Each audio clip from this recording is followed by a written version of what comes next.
ভাবলাম বসে না থাকি, শুরুই করি। যে কদিন ইচ্ছে থাকে আর কি। পেটুক মানুষ, তাই রান্না দিয়েই শুরু করলাম। ঝুমকি, তিনি ফুলকপির ফুল ছোট ছোট করে কেটে রেখেছে।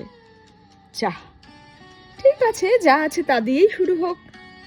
ইস, কড়াটার অবস্থা আমারই মতো।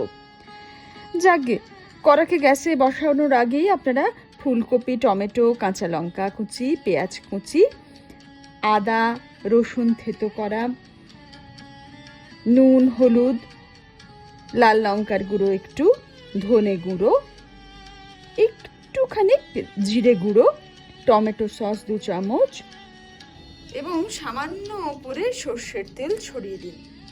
এরপর ভালো করে মেখে নিন। ব্যাস, আর কিচ্ছুটি করতে হবে না। শুধু গ্যাসের আগুনে খুব কম আঁচে ঢেকে দিন। দিয়েই অন্য কাজে আপনারা চলে যান।